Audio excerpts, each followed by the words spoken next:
In the beginning there was silence before the storm, a night so ordinary that no one in Sodom could imagine it would be their last. The city slept under a sky filled with stars that had watched humanity since creation, and yet, above that same sky, a divine decree was about to be fulfilled. The hour had come when mercy would end and judgment would begin. Long before the fire, there had been countless warnings, whispers of conscience, signs ignored by hearts too attached to pleasure. Sodom and Gomorrah were not merely cities of sin. They were the reflection of a generation that mocked holiness and called evil good. Beneath the golden lamps and the sound of laughter, corruption had taken root so deeply that even angels would tremble to walk among them. It all started long before that final night. There was a man named Lot, nephew of Abraham, who once stood in the light, but chose the glittering darkness of the plains. When he saw the land of Sodom, fertile and rich, he thought he was seeing the blessing of God. He didn't know he was staring at a paradise built on the edge of hell. The rivers shimmered like silver snakes winding through the valley, and the laughter of merchants filled the air. It looked like heaven's reflection, but it was only the world's temptation wearing the mask of beauty. Lot pitched his tent facing Sodom, and from that moment his destiny began to shift. Every day, the pull of comfort drew him closer to the city's gates, until one day he was no longer outside looking in. He was part of it. The people of Sodom had forgotten the very meaning of goodness. Their hands were rich with gold, but their hearts were empty. Justice was mocked in their courts, the poor were beaten in the streets, and in the name of freedom they enslaved their own souls. It wasn't just the sin of lust that cried out to heaven, it was arrogance, cruelty, and indifference. Parents taught their children that power was greater than love, that pleasure was truth, and that the weak existed only to be used. No prayer rose from those streets, no song of gratitude, no tear of repentance. The air itself seemed heavy with rebellion, and still God waited. His patience stretched beyond human understanding, but even divine mercy has a limit. Far away under the quiet tents of Canaan, Abraham prayed. He was the man who still remembered the voice that once said, "Walk before me and be blameless." One evening, as the sun melted into the horizon, he lifted his eyes and saw three figures standing in the heat of the day. They were not travelers, not in the ordinary sense. Something in their presence bent time itself. Light seemed to cling to them, and even the wind fell silent. Abraham ran to meet them, bowing low to the ground, offering water, bread, and rest.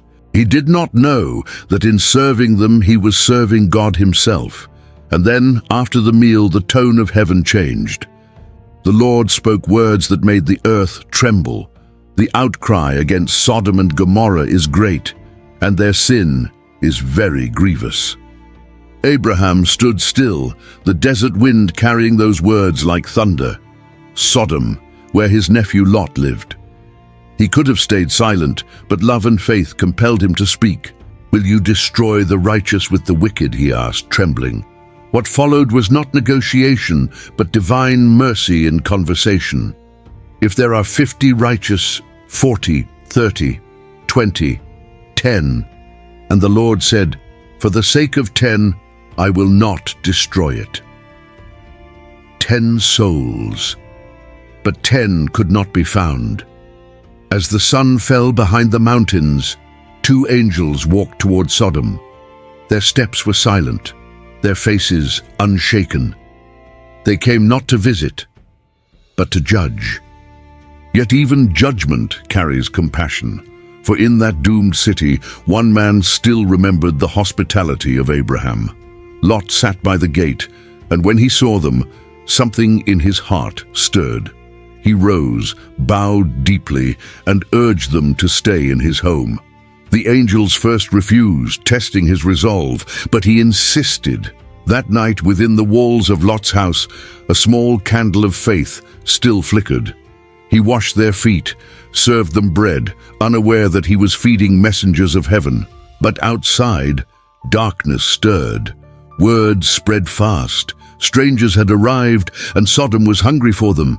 From the youngest to the oldest, men gathered, pounding on Lot's door, demanding to violate what was holy. "Bring them out to us," they shouted. Their cries echoed through the streets, a symphony of depravity. Lot, trembling, stepped out, begging them to stop, but the crowd only laughed.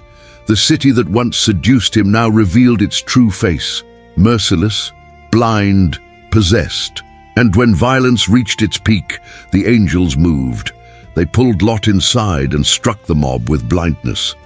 Panic filled the night. Men stumbled, fell, cursed, and clawed at the air. And in that chaos, heaven's countdown began. The angels spoke with urgency.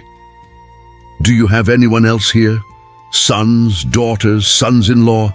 Take them and leave this place, for we are about to destroy it." Lot ran into the night, pleading with his family to believe him. But they laughed. Judgment always sounds like madness to those who live in comfort. When dawn began to rise, the angels found Lot still hesitating, paralyzed between faith and fear. So they took his hand, literally, and dragged him, his wife and his daughters out of the city. God's mercy doesn't wait for perfect faith. It moves even through trembling hearts. They stopped outside the walls, and one of the angels spoke words that still echo through eternity. "Flee for your life. Do not look back." The command was simple. Salvation required movement, not nostalgia. But the heart of Lot's wife was still chained to what she had left behind. Her home, her friends, her comfort, all gone in an instant. As they ran toward the mountains, her curiosity became rebellion. She turned, just one glance. In that heartbeat, the fire of heaven fell. The sky split open. Flames like rivers poured down from the clouds. The ground shook. Towers collapsed. Screams filled the wind. The beauty that once seduced men burned away like paper in the sun. Sodom and Gomorrah became dust in the hands of divine justice. The same soil that once promised wealth now swallowed everything. Homes, pride, laughter, and sin. Amidst the roar of destruction, Lot's wife stood still, frozen between past and future. Her body turned to salt, her memory to warning.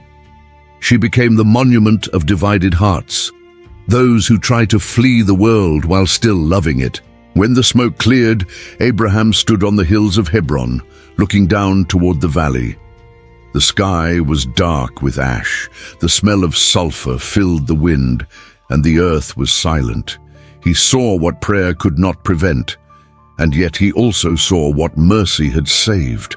The scriptures say, God remembered Abraham and sent Lot out of the catastrophe. That line holds the weight of eternity. One man's faith had interceded for another's life. The justice of God had been revealed, but so had his mercy. Days later, Lot lived hidden in a cave, the fire still burning in his mind. He had escaped the flames, but not the scars. His story didn't end in triumph, but in tragedy, a reminder that escaping judgment is not the same as walking in holiness. The ruins of Sodom still smoked in the distance, and their silence spoke louder than 1,000 sermons. It was the silence of a world that thought itself untouchable, now erased by the breath of God. And today that same story speaks again, not from ancient dust, but from the conscience of our generation. We live in cities that shine like Sodom once did, proud, powerful, and blind. We build towers higher than ever, but our hearts grow colder. We call darkness freedom, mock the sacred, and forget that mercy, though endless in depth, is not infinite in time. The night mercy ended for Sodom was not because God changed, it was because they no longer wanted His grace. This is the message hidden in the ashes. Every choice shapes destiny. Lot looked toward the plain and saw beauty. Abraham looked toward heaven and saw eternity.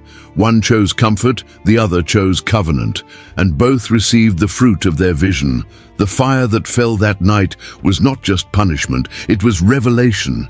It showed the world that sin, when loved more than God, becomes its own destruction.